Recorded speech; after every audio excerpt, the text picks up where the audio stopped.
tadi berbicara tentang konten-konten terkait dengan pasar modal dan juga keuangan tentunya ini. Nah, ini salah satunya menarik nih akan kita bahas ya Pak Ngurah ya pada sore hari ini yaitu tentang financial planner. Nah, banyak orang mungkin masih awam nih Pak Ngurah, boleh dikasih tahu nggak sih apa sih sebenarnya financial planner itu sendiri Pak Ngurah? Oke, ya terima kasih Krisna. Jadi financial planner itu adalah orang yang akan membantu kita melakukan financial planning gitu. Itu bedanya ya. Terus financial planning apa dong? Berarti financial planning itu dari literally translatannya kan perencanaan Perencanaan keuangan keuangan. kan gitu ya. Perencanaan keuangan. Jadi sebenarnya perencanaan keuangan itu apa? Jadi perencanaan keuangan itu adalah bagaimana cara kita memaksimalkan sumber daya keuangan yang kita miliki agar bisa memak agar bisa sesuai dengan tujuan keuangan yang kita punya gitu. Intinya sebenarnya di sana saja. Nah, tapi di perencanaan keuangan pribadi itu ada 5 hal pokok atau 5 hal inti. Yang pertama adalah bagaimana cara memanage arus kas yang kita punya, bagaimana memilih risk management yang kita layak untuk kita, kemudian bagaimana perencanaan untuk dana hari tua nanti, entah itu investment planning, pension fund, dan sebagainya. Kemudian yang keempat itu adalah rencana terkait dengan pajak atau tax. Kemudian yang terakhir adalah terkait dengan estate planning, mengenai warisan dan sebagainya. Seperti itu secara sederhananya, Krisna. Oke, kalau misalkan kita lihat nih tujuan, memang tadi udah disampaikan ya tujuan dari kita mengenal daripada financial planning itu sendiri. Nah, penting nggak sih menurut Pak Murani kita tuh sebagai masyarakat gitu mengenal namanya financial planning? Ya kalau misalkan kalau boleh nih saya sharing nih, apalagi mengingat kemarin COVID gitu kan, sebenarnya banyak orang pada akhirnya melihat suatu hal financial planning ini sangat sangat bagus seperti itu. Tapi seberapa penting sih menurut Pak Murah untuk masyarakat ketahui, khususnya investor-investor ketahui gitu. Oke, ya. Jadi sebenarnya gini, Krisna, penting banget ya. Pertama, uh, saya punya quotes nih, if you fail to plan, you are planning to fail, kan gitu kan ya. Jadi kalau Anda gagal dalam hal merencanakan, maka sebenarnya Anda merencanakan untuk gagal. Itu quotes-nya dari Benjamin Franklin. Jadi pentingnya financial planning dalam hal investasi, khususnya dalam hal saham, itu akan berguna banget ketika untuk menuntun kita udah di arah yang benar, atau sebenarnya kita harus switch atau rebalancing lah istilahnya untuk hal-hal yang kita anggap wah ini sudah nggak on the right track nih. Hal-hal seperti itu sebenarnya yang kadang kita lupa gitu. Jadi kita main masuk aja tapi kita lupa harusnya disiapin dulu nih planningnya. Misalnya alokasi investasinya per bulan itu sebenarnya berapa sih per bulan? Misalnya orang yang penghasilannya anggap 5 juta atau 6 juta. Sebenarnya kalau dia ingin punya rumah 2 tahun lagi, rumahnya kira-kira harganya 1 miliar misal ya, misal. Kira-kira kalau cuma menyisihkan 100 ribu per bulan untuk investasi, layak nggak sih dapat rumah di harga 1 miliar dalam waktu 2 tahun? Nah, itulah tujuan dari seorang financial planning. Jadi dia merencanakan, wah seharusnya nih kalau bapak atau ibu ingin punya rumah di 2 tahun ke depan di harga 1 M, tapi bapak hanya mengalokasikan 100 ribu per bulan dan itu pun hanya ditabung, itu salah dong, salah banget dong. Hmm. Nah, itulah tujuan dari investment planning. Salah satunya juga mencari tahu dari sekian planning yang ada, kira-kira saham mana yang pas. Ya kan?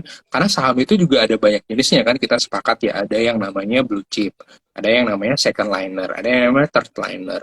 Terus ada yang saham cyclical, ada yang saham yang turn around, ada saham yang defensif, istilah-istilah itu banyak banget. Jadi kita paling tidak dengan adanya financial planning, kita lebih terarah nanti arahnya. Seperti itu sih, Krisna. Oke, berarti benar-benar penting banget. Kalau saya lihat sih benar-benar penting banget sih untuk kita mengenal financial planning itu sendiri. Tak tak luput ya, tak luput juga ketika kita yang namanya ingin berinvestasi gitu kan ada persiapan dana pastinya yang kita harus siapkan seperti tadi Pak Ngurah sampaikan gitu. Seberapa besar sih dana yang kita alokasikan untuk kita investasi gitu. Jangan sampai ada istilah sisanya, kalau ada sisa baru mulai investasi gitu. Padahal sebenarnya kita Hmm, harusnya sisihkan di awal seperti itu. Nah, dalam benar. hal financial planning itu sendiri, saya pernah mendengar ada istilah yang namanya piramida keuangan nih. Pak Urah itu kan piramida keuangan ya, itu ada paling Ya, dasarnya itu adalah dana darurat tuh.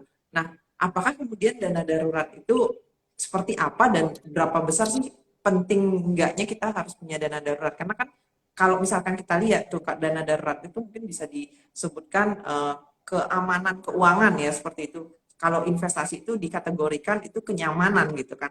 Nah, untuk paling dasarnya ini nih dari dana darurat seberapa penting dan juga apa sih sebenarnya dana darurat dan seberapa besar sih sebenarnya kita harus memiliki dana darurat itu? Oke, ya terima kasih Krisna ya. Jadi dalam hal perencanaan keuangan itu ada istilah fondasi dasarnya nih. Jadi sebenarnya dana darurat itu adalah fondasi dasar dalam hal kita merencanakan keuangan pribadi. Jadi orang Indonesia kan kadang, orang Indonesia kebanyakan ya yang saya lihat ya selama ini, ininya dana daruratnya belum, proteksinya belum, udah main loncat aja investasi. Itu kan kadang ada meme-nya ya, jadi orang naik tangga seharusnya sedikit satu langkah semua, dia udah main loncat aja langkah ketiga gitu. Nah itu sebenarnya kurang pas dalam hal ini. Jadi sebaiknya memang siapkan dulu dana daruratnya. Jadi dana daruratnya itu idealnya adalah akan dibedain lagi antara kita kalau kita masih single atau kalau kita udah berkeluarga. Nah, kalau single kan biasanya kan belum punya tanggungan nih, belum punya hal-hal yang wah besok besok itu saya harus ngasih makan anak saya apa. Nah, itu kan belum tuh biasanya kalau yang single. Kalau yang udah berkeluarga kan biasanya ada istri, ada kalaupun istri juga ada suami, ada anak dan sebagainya. Nah, itu kan berarti lebih besar bebannya, lebih besar uang yang dia perlukan. Maka untuk single itu biasanya cuma 6 kali pengeluaran bulanan. Kemudian kalau untuk sudah berkeluarga itu sampai 12 kali pengeluaran bulanan dia. Seperti itu, Krisna. Jadi idealnya memang dana daruratnya itu di-firmin dulu, dipastikan dulu, kemudian baru proteksi, baru kemudian ke investasi. Seperti itu. Oke. Kalau misalkan tadi dibilang 6 kali pengeluaran, kadang-kala nih Pak Murah, banyak kasus yang muncul itu adalah orang nggak ngerti nih mengumpulkan seberapa besar pengeluaran. Kalau ditanya, kalau kita sering nanya itu berapa pengeluaran per bulan gitu, nggak ada yang tahu. Tapi kalau ditanyain pendapatan saya sebulan, tahu nih jumlahnya. Padahal sebenarnya dasarnya memang berarti bukan pendapatan ya Pak Murah, lagi-lagi pengeluaran ya yang dijadikan hitungan untuk kemudian kita mempersiapkan dana darurat. Kan misalkan seperti saya nih, misalkan pengeluaran saya satu bulannya 2 juta gitu. Berarti karena saya single berarti 2 kali 6 gitu ya berarti ya Pak Murah ya. Ya, jadi ya memang terminologinya ada yang bilang pendapatan, ada yang bilang pengeluaran. Nah, dua sisi ini sebenarnya agak beda ya. Kalau pendapatan itu kan seharusnya ada yang disisihkan untuk investasi. Nah, sedangkan pengeluaran itu sudah net banget pengeluaran. Makanya istilahnya ya udah dikalinya pengeluaran. Gitu sih dasarnya kemarin. Kenapa sih 6 kali pengeluaran bulanan dipakai bukan yang pendapatan? Nah, karena pendapatan itu kan ada unsur income, unsur yang disisihkan untuk investasi. Dari sana sih dia. Jadi memang benar kalau memang Krisna masih single nih, jadi 6 kali pengeluaran bulanannya. Seperti itu. Kalau misalkan kita, walaupun misalkan kita udah punya anak, berarti per personnya anak itu tuh hitungannya 6 juga ya, kurang lebih ya. Berarti misalkan kita udah pasangan, nah, ya kan? Jadinya kayak gitu kan. Nah, 6. ya. Kalau nah ini dia, karena anak itu kan sebenarnya belum mengeluarkan bulanan kan. Iya, iya, itu dia. Kadang-kadang gimana? Ya kan? Jadi yang benar itu adalah yang mengeluarkan duitnya kan orang tua nih, bapak atau ibu atau suami atau istri. Nah, jadi total pengeluaran satu keluarga itu seharusnya itu bisa dikali 12. Seperti itu seharusnya. Karena sudah berkeluarga kan, jadi satu inti dong. Bukan yang, wah yaudah anaknya keluar bulanannya berapa, itu dikali 6. Nah, nggak gitu. Jadi kalau dia sudah satu keluarga, seharusnya langsung dikali 12 aja. Karena kan dua-duanya yang sebagai sumber income kan orang tuanya nih. Beda misalnya si anak sudah berpenghasilan. Ketika si anak berpenghasilan, nah maka si anak punya dana darurat sendiri seharusnya sudah mulai, meskipun dia ya kan dia hitungannya jadi masih single dong gitu. Kalau dia anaknya masih usia sekolah dan sebagainya, nah itu si orang tuanya yang bertanggung jawab dalam menyiapkan dana darurat untuk satu keluarga itu. Seperti itu. Nice. Sangat menarik ya kalau misalnya kita dengar nih, kalau misalnya karena ini menjadikan satu konsep dasar ya, karena kita namanya belajar gitu sebelum berinvestasi yang benar memang mempelajari dasarnya. Ternyata dana darurat itu sepenting itu, sobat investor, seperti itu. Lagi-lagi saya mengingatkan kalau misalkan ada pertanyaan seputar financial planning, sobat investor bisa langsung aja komen di kolom komentar, nanti kita akan bahas bersama Pak Ngurah gitu. Lanjut lagi Pak Ngurah, kalau Hmm. masih seputar dana darurat dan juga dana darurat itu sendiri sih. Nah, kalau misalkan kita mau, kalau tadi kan dasarnya adalah dana darurat, kemudian habis itu ada proteksi gitu kan. Proteksi, habis itu baru investasi. Kadang-kadang kan kita loncat nih, belum punya dana darurat, belum punya proteksi, langsung aja nih investasi. Nah, apakah kemudian pertanyaan selanjutnya, apakah saya harus mesti mempersiapkan dana darurat dulu, benar-benar mempersiapkan dana darurat terlebih dahulu? Misalkan kayak saya nih contoh, 2 juta pengeluaran saya 1 bulan, berarti kan kurang lebih kali 6 berarti 12 juta ya, benar ya? 12 juta ya kan untuk dana Ya, darurat. benar. Sedangkan misalkan saya belum mampu nih untuk kalau misalkan sedangkan saya ingin nih investasi, bisa nggak sih sebenarnya kita mempersiapkan dana darurat sekaligus berinvestasi seperti itu? Atau Prestasi. malah justru saya tuh harus memenuhi dana darurat terlebih dahulu, baru akan Hmm. memulai yang namanya investasi. Gimana tuh Pak Ora? Oke. Secara idealnya sih sebenarnya idealnya ya, saya bilang ideal ya. Idealnya adalah dana darurat dulu, clear, baru bisa next step. Kan gitu nih idealnya. Tapi kan kadang, enggak dong, saya harusnya sambil dong ya. Jadi sambil ngumpulin dana darurat, sambil ngumpulin investasi. Akan ada risk sebenarnya. Pertama, risknya apa atau resikonya apa ketika investasinya tidak berjalan sesuai dengan rencana dan tiba-tiba ada kebutuhan yang sangat urgent, maka bisa jadi investasinya misalnya naruh di saham nih. Nah, statusnya sekarang sedang floating loss. Kayak sekarang ini ya, banyak yang merah-merah ada, wah turun-turun. Itu kalau kita jual, kan statusnya loss kan ya, jadi rugi kan. Nah kan sayang tuh, misalnya kalau investasi yang sebenarnya kita planning di awal ya ini untuk masa depan dan sebagainya, cuman gara-gara ada keperluan mendadak, sedangkan dana darurat kita belum clear, proteksi kita belum clear, kita terpaksa menjual investasinya. Nah, di situ sih ada risknya di sana sebenarnya. Itu alasan kenapa dana daruratnya clear dulu, proteksinya clear dulu. Jadi misalnya kalau ada apa-apa ya udah dana daruratnya yang dipakai.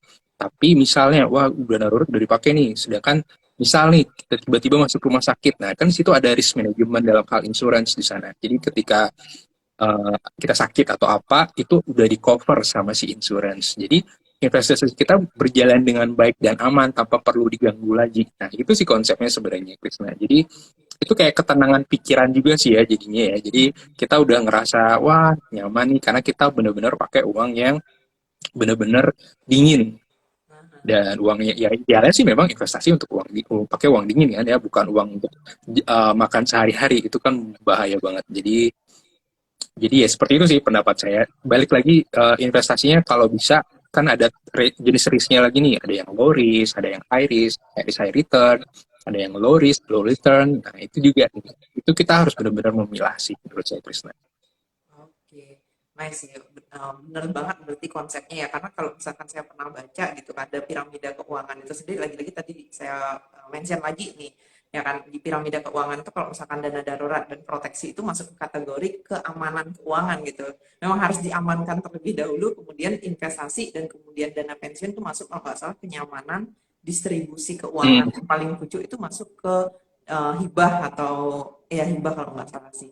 Jadi benar-benar Hmm. yang tadi Pak masuk jadi yang konsepnya di mana kita memang harus mengamankan dulu, nanti pas investasi ya Hmm. nyaman jadi ya, karena kan kita biar Ya, biar biar nggak ya, secara konsep kalau memang itu diterapkan itu sangat luar biasa ya, seperti itu. Nah hmm. ada pernah saya baca juga nih Pak saya pernah baca juga Hmm. kalau misalkan kita sembari mengumpulkan dana darurat gitu kan, ya tadi tadi memang udah dijelaskan tentang risiko gitu.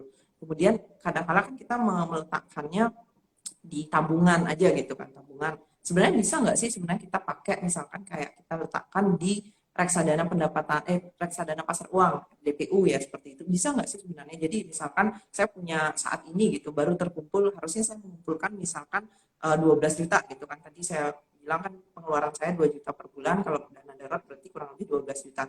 Uang yang saya miliki itu baru 5 juta nih Pak Ngurah, seperti itu, baru terkumpul 5 juta. Oke. Sedangkan di mana bisa nggak sih sebenarnya 2,5 juta saya keep untuk dana darurat saya gitu kan, 2,5 juta lagi saya kelola di RDPU misalkan, seperti itu bisa nggak sih sebenarnya seperti itu Pak? Oke, ya terima kasih Krisna.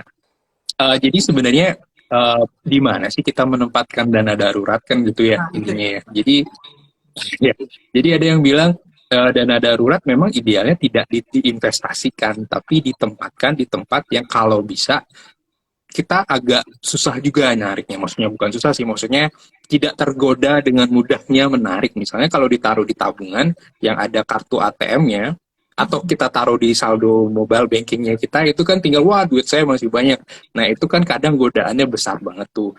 Nah makanya menurut saya sih idealnya penempatan dana darurat ini tidak mengutamakan hasil investasinya, tapi lebih ke penempatannya yang safe gitu. Jadi dia pokoknya intinya pokoknya itu nggak bakal terkurangi lah. Jadi bisa jadi di deposito maupun di RDPU sebenarnya.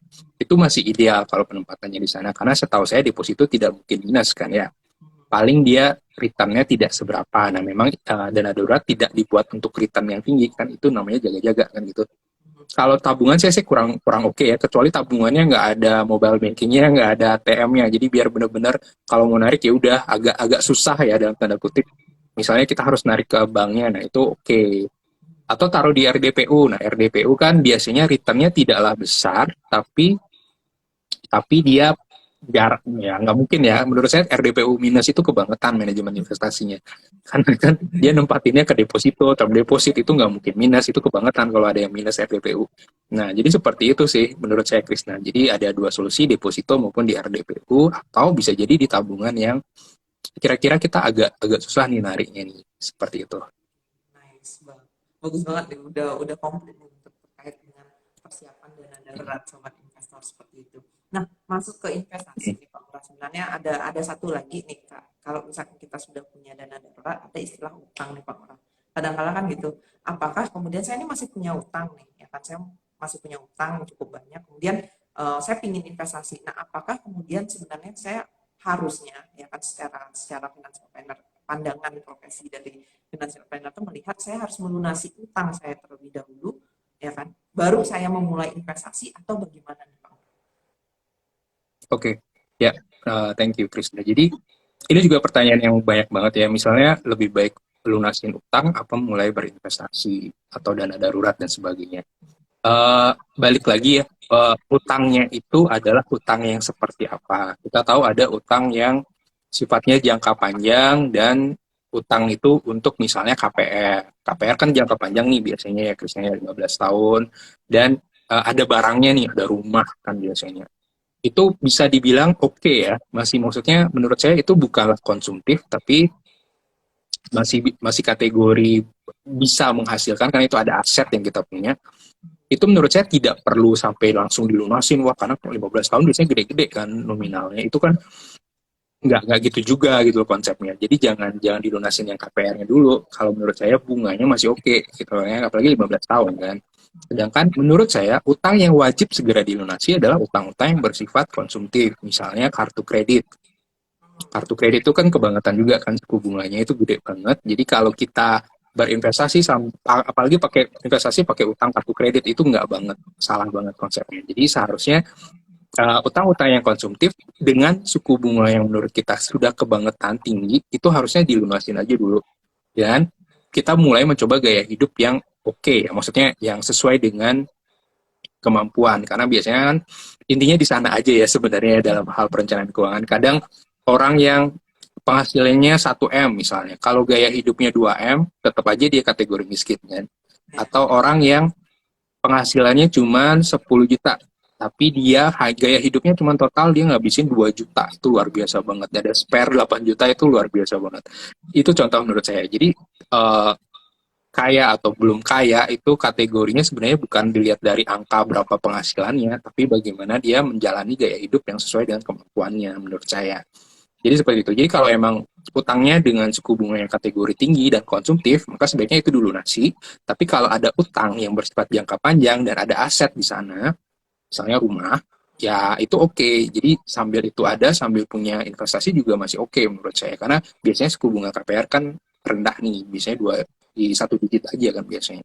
Seperti itu sih, Krisna. Oke, luar biasa nih. Berarti sudah terjawab dan sudah mendapatkan solusi nih dari permasalahan yang sering muncul karena itu utang itu sangat-sangat ini ya. Kadang-kadang soalnya semua itu dianggap hutang, padahal sebenarnya hutang pun ada kategorinya seperti itu tadi Pak Ngurah Iya. sampaikan ya. Jadi semua itu udah kayak udah pusing duluan, "Duh, hutang saya tuh banyak," padahal sebenarnya bisa dikategorikan. Dan kalau misalkan kita lebih bijak dan lebih detail lagi gitu untuk belajar mempersiapkan keuangan kita ya yang lebih sehat dan lebih baik ke depannya, tentu kenyamanan dari berinvestasi itu sangat-sangat enak ya, maksudnya sangat-sangat kita bisa rasakan seperti itu.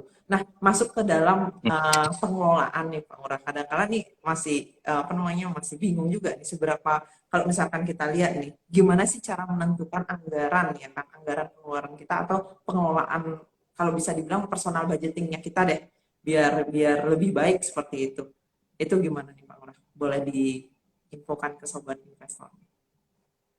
Oke, ya. Pengelolaan budgeting ya. Oke.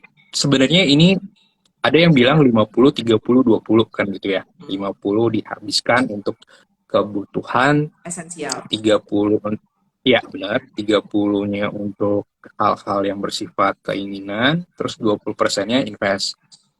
Tidak, sebenarnya menurut saya adalah tidak ada hal yang absolut untuk setiap orang. Lagi-lagi setiap orang itu punya tujuan keuangan yang berbeda.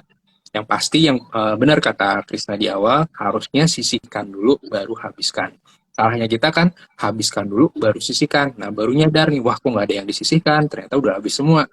Nah jadi sebaiknya di awal ketika dapat penghasilan langsung pilah dia atau sisihkan, misalnya langsung bawa ke RDN-nya atau langsung bawa ke reksadana atau langsung bawa ke mana gitu ya. Jadi intinya investasikan dulu minimal 20%. Sebenarnya idealnya minimal 20%. Makin muda kita sebenarnya makin makin besar proporsi yang bisa kita investasiin, ya nggak sih? Karena kan masih muda, masih belum ada tanggungan, paling paling ya godaan teman sejawat aja yang biasanya nongkrong dan sebagainya, yang hedonisme dan sebagainya. Nah itu makanya pilih circle yang benar-benar supportive sih ya. Iya. Jadi ya circle itu saya ngaruh banget ya menurut saya. Lingkungan sekitar kita seperti apa dan sebagainya itu menurut saya pengaruh banget. Kalau lingkungan sekitar kita suka yang hanya sekedar boros, maka kita bakalan boros. Tapi kalau lingkungan sekitar kita adalah orang-orang yang ingin belajar, orang-orang yang ingin berinvestasi sejak usia muda, yang ingin financial freedom dan sebagainya, pasti kita ikutan juga gitu. Jadi pemilihan lingkungan itu ngaruh banget sih menurut saya dalam hal budgeting ya, Krisna ya. Apalagi IDX Bali kan ada kegiatan-kegiatan tuh. Nah sebenarnya itu juga ngaruh banget karena saya di awal untuk masuk saham kan, jujur aja nggak seheboh sekarang ya. Maksudnya sosial media sekarang kan hebat banget nih. Ya kan kita bisa live Ya, Instagram benar kayak Pak. gini. Zaman dulu kan kita harus ketemuan kan, kita harus ketemuan, harus ngobrol, harus begini begitu. Nah, sedangkan sekarang kan saya duduk di dalam sini, Krisna duduk di mana, nah itu kita bisa ngobrol, bisa ini itu enaknya zaman sekarang. Jadi makanya saya agak agak bingung sih kalau masih ada usia muda masih belum mencoba investasi itu, saya masih agak bingung ini orang ini ngapain. Sebenarnya dengan kemudahan saat ini tuh seharusnya semuanya digampangkan gitu. Jadi teman-teman yang masih muda sudah saatnya untuk mencoba menyisihkan penghasilannya atau uang saku dari orang tuanya untuk mencoba mulai berinvestasi.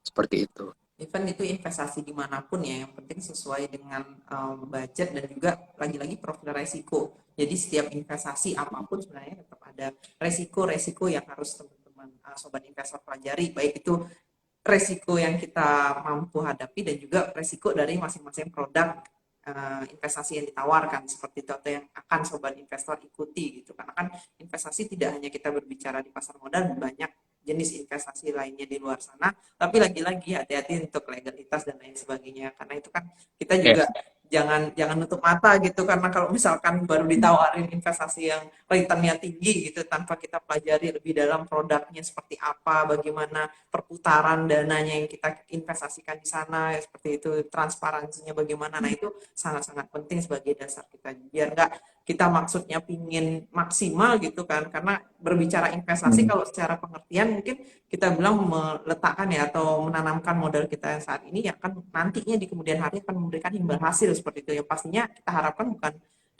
kerugian tapi malah keuntungan seperti itu sobat investor. Nah terakhir Pak Ngurah, nggak kerasa nih hampir di penghujung sebenarnya kita juga apa namanya berbicara udah panjang lebar juga, udah dari pertama bahas financial planner dan financial planning itu sendiri seperti apa, sampai dengan dana darurat bagaimana mempersiapkan dan lain sebagainya. Nah, tipsnya nih Pak Ngurah, kadang-kala tips biar kita disiplin nih, itu biasanya catatan PR banget nih, catatan yang Iya. paling paling benar-benar susah sebenarnya ya. Kalau misalkan ya, even saya boleh boleh cerita ya Pak Ngurah ya, maksudnya boleh saya sharing ya gitu untuk diri sendiri aja. Kadang-kadang kan kita disuruh, awalnya tadi Pak Ngurah sempat mention adalah bagusnya memang kita menggunakan dana darurat itu hitungannya adalah pengeluaran gitu kan. Berarti kan paling enggak sebenarnya kita harus menghitung terlebih dahulu nih seberapa besar pengeluarannya kita, ya kan? Banyak aplikasi yang sudah ada saat ini itu sangat membantu. Kalau dulu mungkin Pak Ngurah ngerasain ya, namanya kita buat Excel sendiri gitu. Itu effort banget rasanya, hari ini saya belanja apa gitu, terus nanti di drag kira-kira pengeluaran yang paling besar itu ada di kategori mana, entah itu makanan, entah itu fashion atau yang lain gitu kan. Tapi sekarang udah ada aplikasi itu sangat sangat sangat bagus ya. Dan saya baru sadar Pak Ngurah, dulu itu uang yang kayak parkiran ya udahlah cuman 1.000 doang gitu. Tapi ketika dihitung sebulan nih, bayangkan bisa berapa minimarket yang saya tuju gitu, sehari aja bisa sampai 3 minimarket, 1.000 satu hari, tiga gitu kan, misalkan kayak gitu kan. Entah kita ya Ah, entah kita ke tempat umum kayak gitu kan, tanpa kita sadari seribu iya, seribu kalikan misalkan 30 hari, gila juga ya. Kalau misalkan dari even itu uang parkir doang loh, kadang-kadang kan kita nggak sadar ya hal-hal yang kayak gitu, karena kita kayak cuman 1.000 doang loh kayak gitu, cuman berapa sih, 500 gitu atau nggak gini. Ya ampun, itu setelah dihitung, waduh besar juga nih.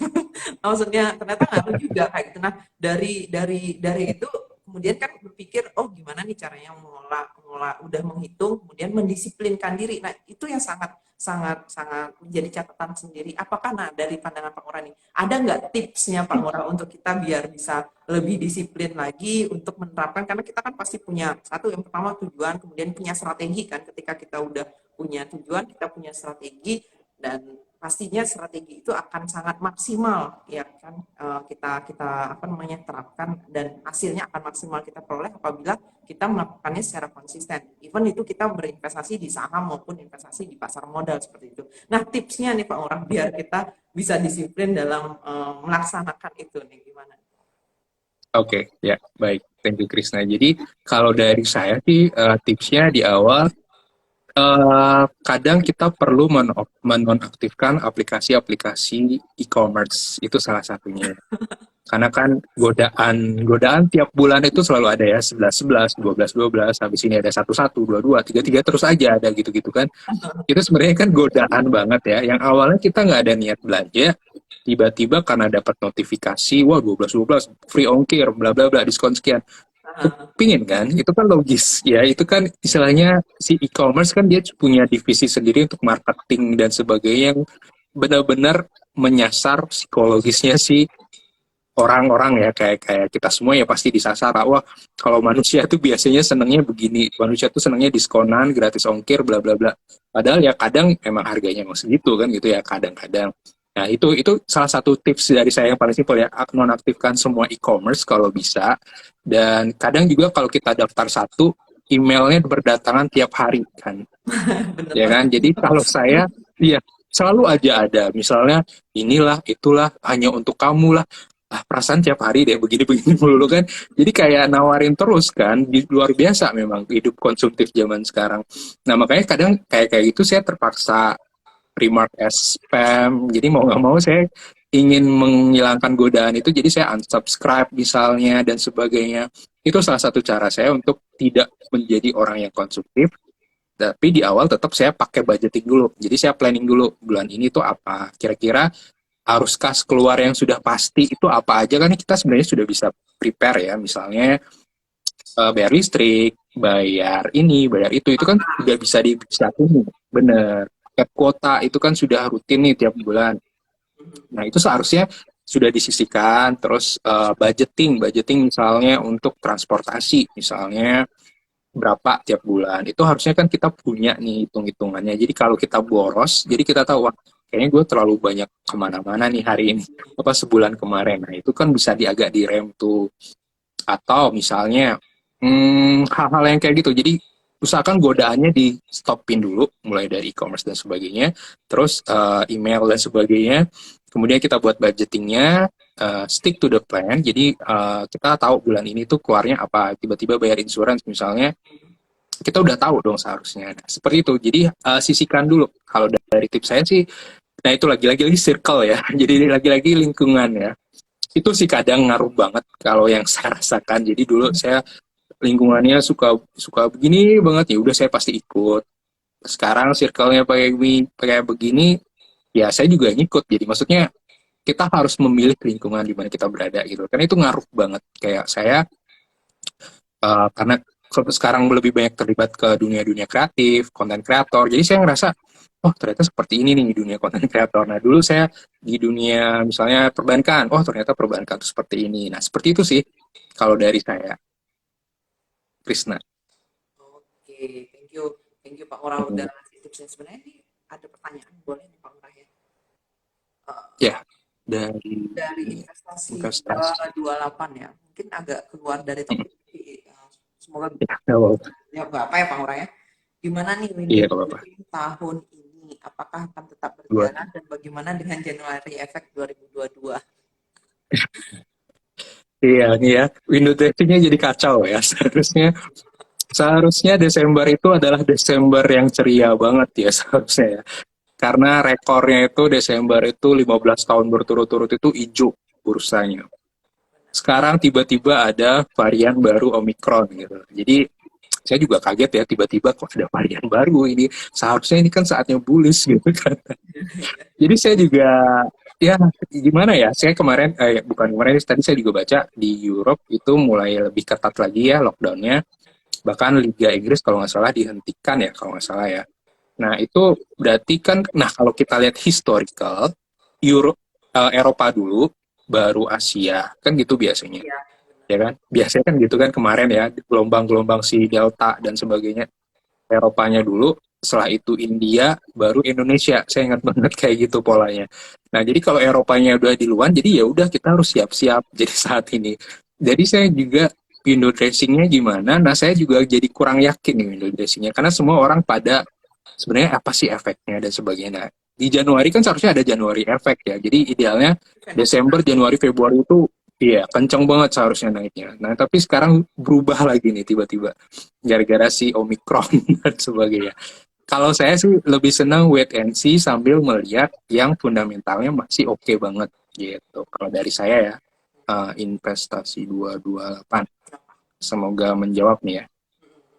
berarti tetap kalau misalkan balik lagi back to basic ya kita harus melihat dari fundamental dari perusahaan itu dan juga ya kan, kalau misalkan memang ingin membeli gitu kan ya lagi-lagi perhatikan teknikalnya momentumnya pas enggak pas atau tidak nih entry point baik itu mau buy ataupun misalkan yang sudah punya apakah menentukan sell seperti itu. Nah itu mungkin harus lebih diperhatikan gitu dan jangan jangan apa namanya menutup telinga dan mata untuk tidak membaca laporan-laporan apa namanya berita-berita gitu kan dan berharap itu akan naik gitu kan.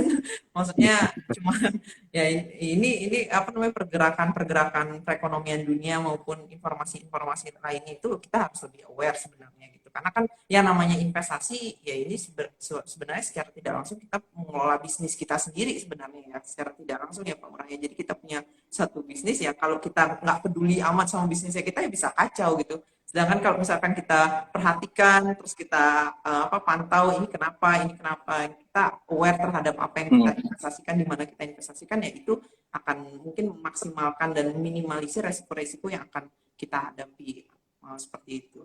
Mungkin itu saja Pak Ngurah udah luar biasa nih percakapan kita pada sore hari ini.